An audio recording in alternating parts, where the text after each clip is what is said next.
ইতিমধ্যে মহিলা কংগ্ৰেছ কৰ্মীসকল উঠি অহা দেখিবলৈ পোৱা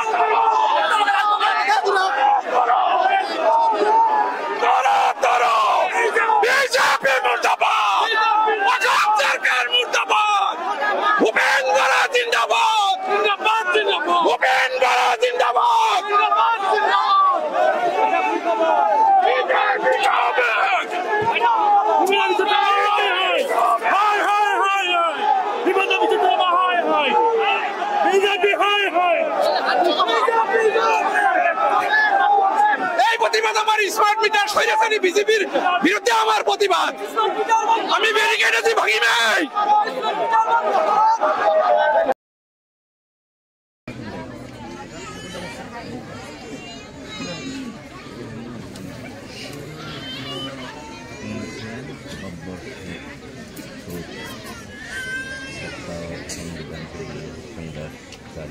প্রভাব পড়বে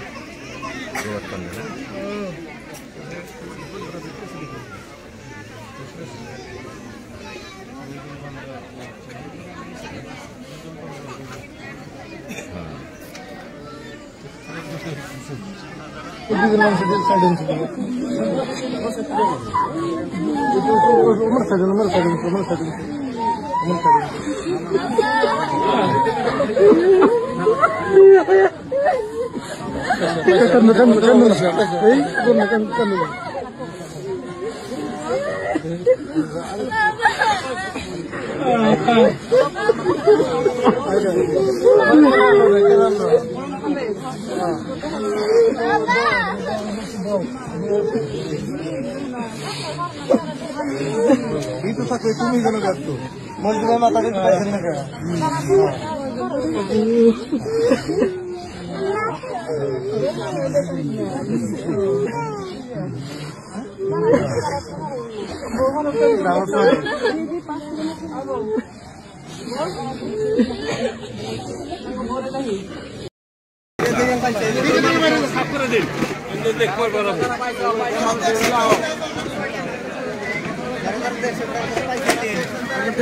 দেখে দেখে বাইরে যান আমি মানে ভিড় কমে যাবো গা যান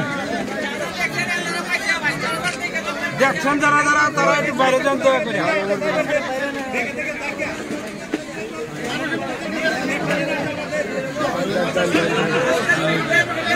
আস্তে আস্তে বাইরে যান ড্রাইভার দেন তো ড্রাইভার দেন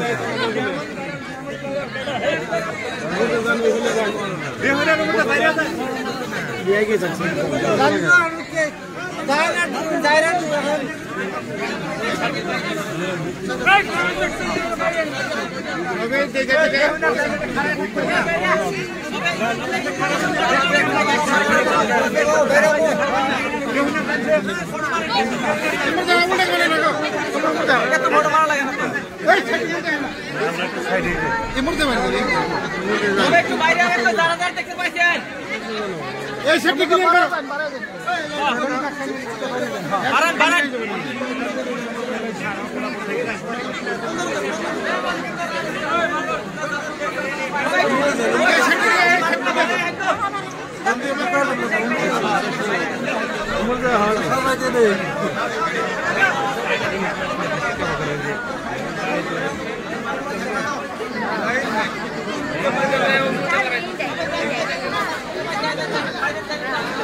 খেতে কাতারবন্দি হয়ে যান, অসুবিধা নেই, কাতারবন্দি হয়ে যান। অনেক খুশির খবর, আমরা বহু সবের কামে আছি। এখানে আমরা এদিকে অল্প একটু গাইবে আসুন। ঠিক আছে কাজী সাহেব, এই পশ্চিম উত্তর মুড়ে এটা আগে ঠিক করে দাও। এই কথাটা বলবো না আরো লাগবে দক্ষিণ উপরে ইমান আনছি আর 7টা বস্তুর উপরে ইমান আনা খরচ। আমানতু বিল্লাহি ওয়া মালাইকাতিহি, আল্লাহ পাকের উপরে আমরা ইমান আনছি, ওয়া মালাইকাতিহি ফেরেশতাদের উপরে আমরা ইমান আনছি, ওয়া কুতুবিহি আসমানি সমস্ত উপরে ইমান আনছি, ওয়াল কদরি খাইরিহি ওয়া শাররিহি মিনাল্লাহি তাআলা, তকদীরের ভালো মন্দের উপরে আমরা ইমান আনছি, যা কিছু হবে আল্লাহর তরফ থেকে হবে আমরা তার উপরে ইমান আনছি। মৃত্যু, এই মৃত্যুয়ে আমি যেখানে আঘাত পাইছিল, দুঃখ পাইছিল, এখেতসকলৰ উপস্থিতিয়ে আমাৰ যথেষ্ট আমাৰ মনত ভাল লাগিছে। গতিকে আমি তকদীৰৰ ওপৰত ইমান আনিছো।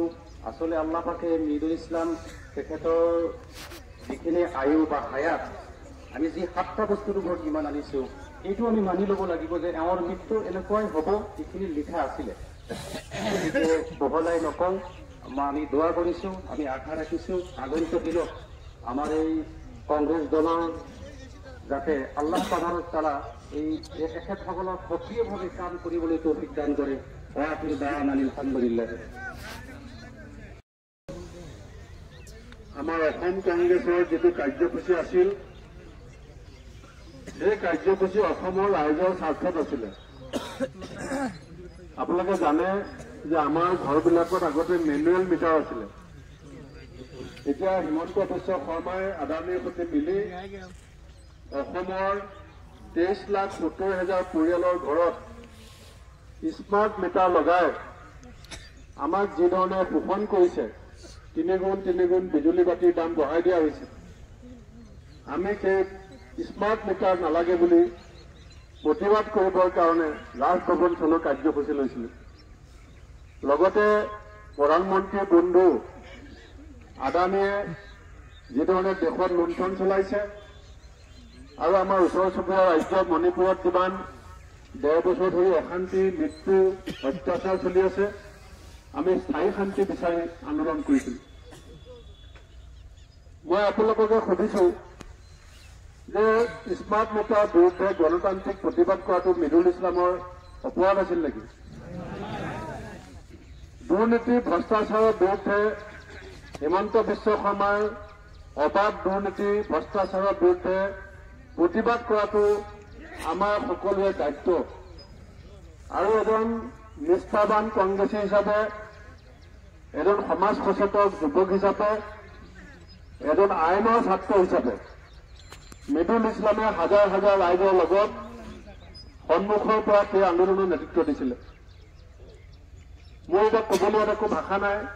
মই পৰিবাৰৰ ওচৰলৈ গৈছিলো, এতিয়ালৈকে তেওঁৰ পত্নীৰ সুস্থতাই অহা নাই। কিন্তু এষাৰ কথা কৈছো যে কালি আমাৰ অল ইণ্ডিয়া প্ৰেচিডেণ্ট খাৰ্গে ডাঙৰীয়াই মৃদুল ইছলামৰ সহধৰ্মিনীৰ প্ৰতি কথা পাতিছে। এতিয়া পাৰ্লিমেণ্টৰ পৰা ওলাই আমাৰ নেতা ৰাহুল গান্ধী ডাঙৰীয়াই কথা পাতিব। আমাৰ বিধায়কসকলক, আমাৰ 3জন সাংসদক ৰাহুল গান্ধী ডাঙৰীয়াই দায়িত্ব দিছে। মোক জনাইছে যে পৰিয়ালটো মৃদুল ইছলামৰ অনুপস্থিতিত কোনো যাতে অসুবিধা নহয়, ছোৱালী দুজনী ডাঙৰ দীঘল কৰাত, পঢ়া শুনা কৰাত যাতে অসুবিধা নহয়, তাৰ দায়িত্ব আমাৰ নেতা ৰাহুল গান্ধীয়ে কেনেকৈ ল'ব লাগিব, কোনে ল'ব লাগিব, গোটেইখিনি সিদ্ধান্ত দিছে। ইতিমধ্যে AICC ছেক্ৰেটাৰী মনোজ চৰণ ডাঙৰীয়াকো ইয়ালৈ পঠাইছে। আমাৰ সাংসদ গৌৰৱ গগৈ আবেলি আজি ইয়ালৈকে আহিব। আমি ৰাইজক কৈছো যে এই মৃত্যু, মৃদুল ইছলামৰ মৃত্যু আমি অথলে যাবলৈ নিদিওঁ। মৃদুল ইছলামৰ যিটো প্ৰতিবাদী কণ্ঠ, এই প্ৰতিবাদী কণ্ঠক সন্মান জনাই কংগ্ৰেছ দলে আহি থকা সময়ত আপোচহীনভাৱে নিৰবিচ্ছিন্নভাৱে ৰাইজৰ স্বাৰ্থত কাম কৰি যাব। আৰু স্মাৰ্ট মিটাৰ আজি নহলে কালি, কালি নহলে পৰহি অসমৰ ৰাইজক মই কথা দি গলো, হয় চৰকাৰ উফৰিব, নহলে স্মাৰ্ট মিটাৰ উফৰিব। এই হিমন্ত বিশ্ব শৰ্মাৰ চৰকাৰক উফৰাম, দৰকাৰ হ'লে তাৰ পিছত স্মাৰ্ট মিটাৰ ভৰাম, কিন্তু স্মাৰ্ট মিটাৰ আমাৰ অসমত নচলে। আমি পুৰণা মেনুৱেল মিটাৰ চলাম। এইটো মিডুল ইছলামৰ এই প্ৰতিমূৰ্তি কি কয় আমাৰ মৎস্যৰ দেহৰ কাষত থিয় হৈ মই ক'লো, আৰু সকলোকে মই সমবেদনা জনাইছো।